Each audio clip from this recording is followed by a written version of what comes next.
Kolkata knight rider versus Gujarat titans. आखिरी over का रोमांच। 6 गेंदों में 18 रन की आवश्यकता। सामने थे रसल और उनका साथ दे रहे थे उमेश यादव। रसल अपनी मसल पावर पहले ही दिखा चुके थे।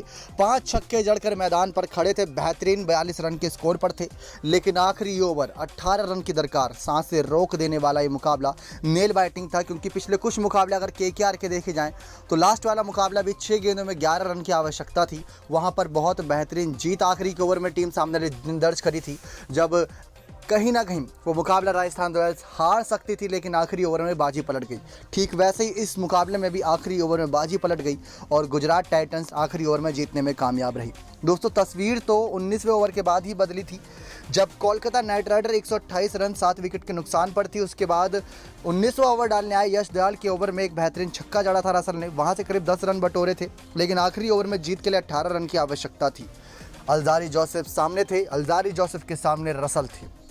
पहली गेंद अल्जारी जोसेफ की और पहली गेंद पर ही बड़ा ही खूबसूरत छक्का जड़ा रसल ने और दूसरी गेंद पर रसल आउट हो गए। ये अपने आप में ही बहुत सस्पेंसफुल था कि पहली गेंद पर छक्का जड़ा, उसके बाद 5 गेंदों में 12 रन की आवश्यकता थी, लेकिन दूसरी गेंद पर रसल कैच आउट हो गया। लॉकी फर्ग्यूसन ने कैच आउट किया। तीसरी गेंद पर सऊदी ने एक सिंगल लिया, क्योंकि सामने उमेश यादव अच्छी बल्लेबाजी कर रहे थे।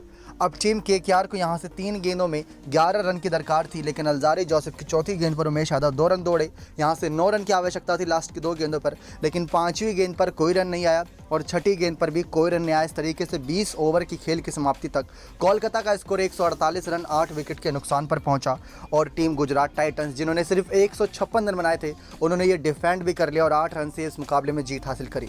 राशिद खान मुकाबले के मैन ऑफ द मैच बने।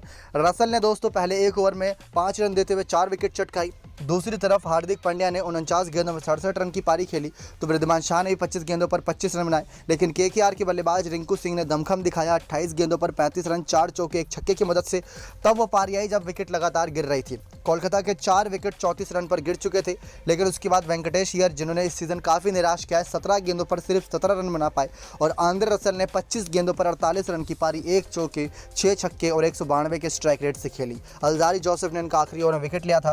कैच पकड़ी थी लॉकी फर्ग्यूसन ने। उमेश यादव 15 गेंदों पर 15 बनाकर नाबाद थे, लेकिन कोलकाता के इस मुकाबले में हार हुई, जिसकी वजह से पॉइंट्स टेबल में ये आ चुके हैं बहुत नीचे। कहाट शुरुआती 4 मैचेस के बाद टॉप 2 में बनी हुई थी, लेकिन अब 7वें नंबर पर है। 8 मैचेस हो चुके हैं, उसके बाद 6 मैचेस बचे हैं। वो 6 के 6 मैचेस इनके लिए जीतना जरूरी है, क्योंकि इस बार 10 टीमों का सीज़न है और गुजरात, हैदराबाद, लखनऊ, राजस्थान, ये 4 टीमें तो बहुत बेहतरीन कर ही रही हैं। ऊपर से बेंगलोर भी यहाँ पर खतरे की घंटी बनी हुई है बाकी टीमों के लिए। दिल्ली कब वापसी कर जाए कहना मुश्किल है, लेकिन इस मुकाबले में गुजरात की जीत हुई और पहले नंबर पर बरकरार है गुजरात टाइटंस पॉइंट्स टेबल में। नेक्स्ट 9 स्पोर्ट्स की रिपोर्ट।